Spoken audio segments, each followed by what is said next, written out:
Сәлем достар, енді біз мотивация деген проектті ашамыз. Ол үшін біз файлға кіреміз, файлдан open проект, ішінен мотивация деген таңдаймыз және открыть деп ашамыз. Мотивация бізде проектісі ашылды. Біз мұнда үш түрлі зат көріп тұрмыз және пакмен көріп тұрмыз. Астың жақта бізде дорожка деген, таймлайн деген дорожка тұр балалар. Мысалы, біз боксты бассақ, онда прожект деген шығады, соған қатысты нәрсе. Таймлайнда көрініп тұр. Пока ештеңе көрініп тұрған жоқ, өйткені ключевой кадр бізде қосылмаған. Енді прожект дегенді басамызда, X-ті апарып, мышканың курсорымен X-ті басып өшіреміз. Мына жерде бізде көрініп тұр, төрт бұрыш, сол бізде жасыл болып тұру керек. Соны бір басып қоямыз, жасыл болады. Енді біз бұлай жасаймыз.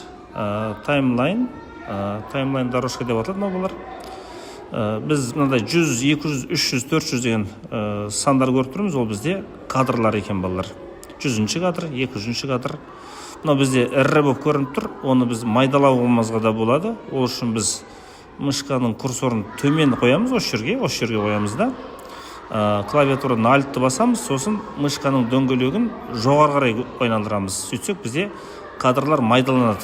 5, 10, 15 болып шығады екен балар. Сендер де осылай істеулеріңе болады. Ал егер де кішірейтетін болсақ, онда наоборот, мышканы төмен қарай басамыз, альтты басып тұрып. Енді бұлай жасаймыз, пакменді басамыз. Бір жолы кликать етеміз, сосын дорожкада пакменнің аталуы шықты көрді ме? Темп аватар деп шығып отыр. Осы жерде коллект клип деген бізге керек емес. X-ті басамыз, пока бұл функция бізге керек емес. X-ті бастық. Содан дорожкадан біз мына жерде төмен стрелканы басамыз. Басқан кезде мынандай нәрселер шықты бізде. Контекстте меню шықты. Осы жерде біз мына Substance дегеннің галочкасын алып тастаймыз. Бізге керегі animation. Animation'ды бір басамыз, болды. Жасылдың үстін бір бассақ, уже бізде animation астында шығады екен балалар. Міне. Енді мышканы біз балалар пакменге басамыз. Сосын мышканы оң кнопкасын бассақ, онда бізде мынандай perform шығады.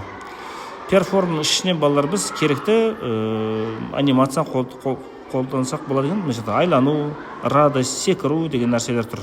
Мысалы, секіру төртті біз таңдайтын болсақ, мышканы сол болсақ, онда бізде біздің пакменім секіреді екен. Көрдіңдер ме?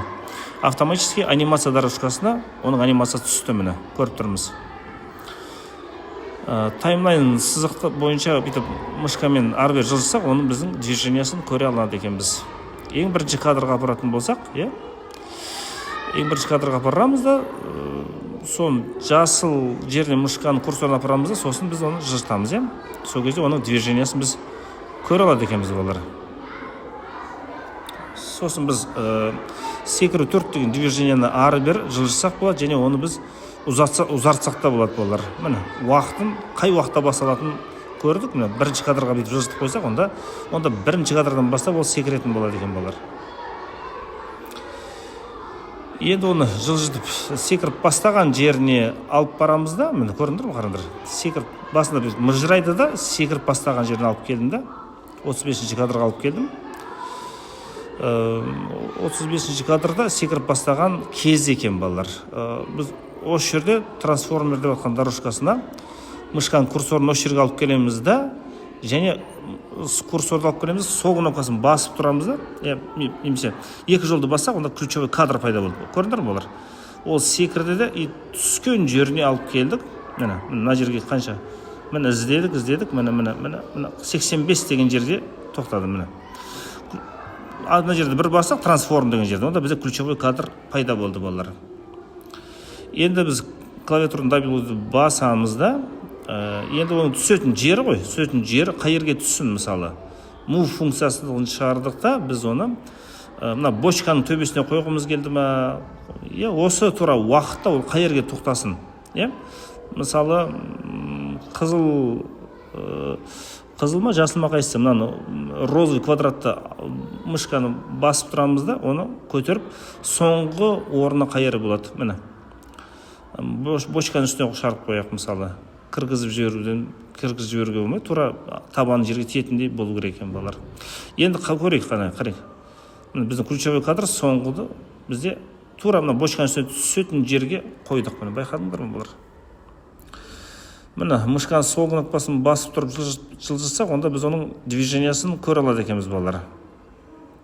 Енді бірінші кадрға алып барайық. Сөйтейік та клавиатурадан плейді басайық. Ол бізде пробел балалар. Ұзын астында ұзын кнопка, ол бізде пробел балалар. Сол пробелді егер басатын болсақ, онда бізде проигрывание болады. Мені көрдіңдер ме? Міне осылай біз көреміз. Біз тоқтатпасақ, онда ол кете береді екен. Қаншасыншы кадр бізде қойылған, сол кадрға шейін кете береді екен балалар. Пробелді бассақ, қайтадан пауза, тоқтайды екен. Бірінші кадрға қайтадан апару керек. Бірақ бүйтіп жүрген бізге ыңғайсыз. Машканың сол кнопкасын басып апаратын болсақ, онда тартып алып барамыз. Бірақ ол бізде ұзақ уақыт, бізге сол үшін горячий клавиша қолданған дұрыс болады бұлар. Мына түсіне қараңдар ма? Проигрыватель бар, сол жерде началоға апаратын кнопканы бастым. Міне спейсті бассам, уже қайтадан шекіріп барады екен балалар. Қайтадан стопты бассам, қайтадан басына алып келеді екен балалар. Енді 85-ші кадрда бізде бочканың үстіне түсті ғой. Енді түскеннен кейін 110-ші кадрда біз мышканың экранға шығарамыз. Егер де біз анимация жасайтын болсақ балалар, именно ол пакменде белгіленіп тұру керек. Басқа белгіленсе, онда басқаның анимациясы шығып кетеді екен балалар. Давайте келесі движение қосайық біз оған. Давайте секіру, айлану дегенді байлайық. Мына секрет, заодно ол айланады екен. Міне мынандай көрдік. Енді тура жаңағыдай бір таймлайн сызықты апарамызда, қай жерден секіріп бастады, сол жерге апарамызда біз фиксация қоямыз. Міне қараңдар. 146-ші кадрда екі жолы бассақ, кликать етсек екі жолы, онда ол түскен кадрды тоже тауып аламыз. Міне 196-ші кадрда тағы біз екі жолы мышканың сол кнопкасын екі жолы кликать етеміз, сонда біз түскен орын тауып алдық. Қайтадан біз анау move W-ді бассақ, move шығады. Сол розовый квадратты екінші алты бұрышты неге алып барайық. Қарасақ, мынау биік көтеріліп қалды. Қайтадан үстін көк стрелканы төмен қарай тартып, тура табан түсетіндей қылып, орнына қояды екен біз балалар. Қайтадан бастапқы кадрға барайық. Енді не пайда болғанын көрейік. Ендеше спейсті бассақ, міне секірді мінді, біраздан кейін қайтадан екінші алты бұрышқа секірді мінді балалар. Демек, балалар, бұл движение бітті. Міне 220 кадр бітті. Перформа қайтадан мен радость дегенді пайдасы, мақтанып қалсын. Міне байқадық. Енді бұл кадрларды қалай жылжытсақ болады? Курсорды астыда болу керек, дорожкада болады. Сол кезде біз оны жылжыта аламыз балалар.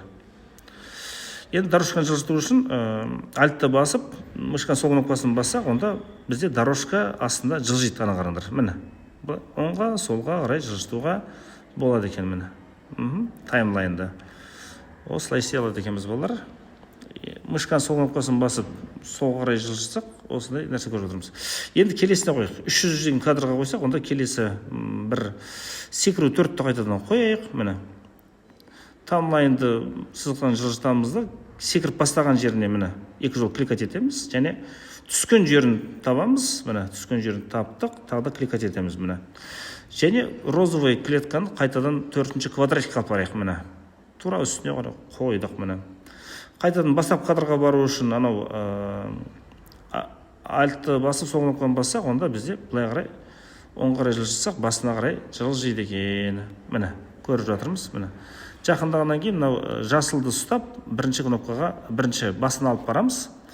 Сонымен бұл дорожканы бізге ұзын болып кетті, сол үшін кішірейтіп қойсақ та болады екен. Альтты басып, жаңа мышканың дөңгелегін бұрасаңдар, онда бізде үлкен болады, немесе кіші болады екен. Міне көріп жатырмыз. Міне спейсті бассақ, пробелді бассақ, бізде осылай көруге болады. Танағыдай альтты басайық, мышканың колесикасын өзің қарай тартасың, сонымен бізде кадр үлкейіп қалды. 500-100 деген сияқты. Міне басынан қойдық, қайтадан ойнатып жатырмыз.